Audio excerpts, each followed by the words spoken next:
a ride on the way to the stage. Let me turn up and rage. LEDs in my face, bitch, I'm in the right place. Yeah, we coming for the party. All the beats getting popped out. Yeah, we going so retarded. Till the speakers getting out. Как вы помните, в прошлых видео мы делали обзор на арбалет Scout и Aspid. Сегодня у нас на обзоре Aspid Pro. Привет, ты на канале Супер Арбалет. Данный арбалет имеет силу натяжения 28 фунтов. И тут установлена система эксцентричных блоков, в отличие от прошлого Aspid. И это кардинально меняет данный арбалет. Рассмотрим плюсы и минусы Aspid Pro. Опираясь на них, вы сможете решить, стоит ли вам покупать данный арбалет или нет. Наша цель – сделать объективное видео.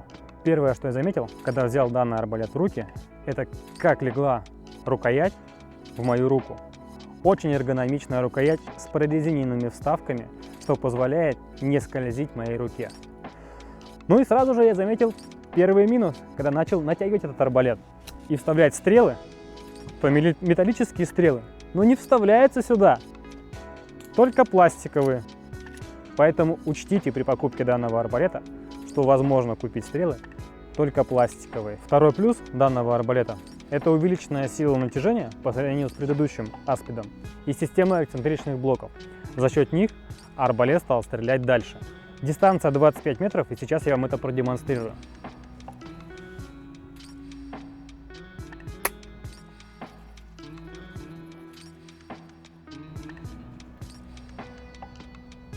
Мне кажется, это двойной плюс.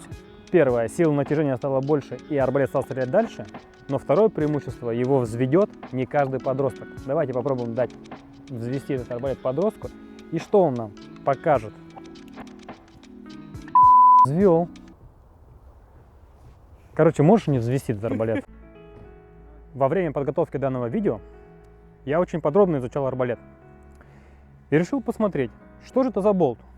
Я взял отвертку, повернул его, и тут этот болт сломался, представляете?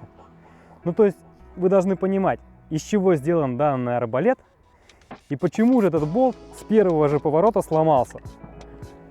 Кстати, я так и не понял, для чего этот болт нужен. Он вообще не повернулся, поэтому если кто-то из наших подписчиков купит данный арбалет или уже владеет данным арбалетом, скажите нам, пожалуйста, для чего этот болт нужен? Пишите в комментариях. Третьим плюсом данного арбалета является то, что целик у него регулируется. Но регулируется очень странно. Чтобы повернуть его влево, болт нужно крутить влево. Чтобы потом его поправить вправо, нужно болт выкрутить, вставить его с другой стороны и снова начать крутить. Тогда он будет поворачиваться вправо. Мне кажется, данную технологию в 2021 году мог только придумать китайский инженер с китайскими мозгами. Четвертым плюсом данного арбалета является крепление под направляющие. Сюда можно поставить ЛЦУ, фонарь, штык-нож и даже тактическую рукоять. Арбалет стал немного тяжелее, и мне кажется, это будет очень актуально. У предыдущего арбалета Aspid планка для прицела была ласточкин хвост. Тут же планка Пикатини.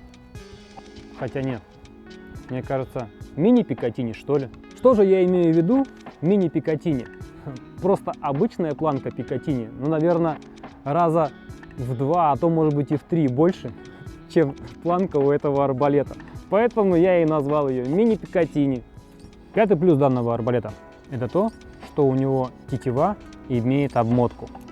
Так как металлическая тетива, то и обмотка тоже металлическая. Aspid Pro, как и обычный Aspid, стреляет шариками металлическими 6 мм. Кстати, я забыл вам рассказать про комплектацию Aspid Pro. Входит в комплект 3 стрелы, 3 гарпуна, 3 катушки, 3 маленьких дротика и комплект шариков. Мне кажется, там штук 25. Точно я не считал.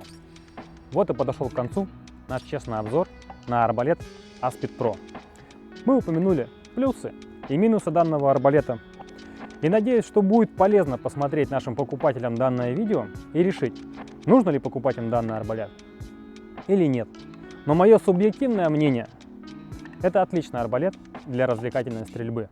Подписывайтесь на наш канал, ставьте лайки. До новых встреч, ребята!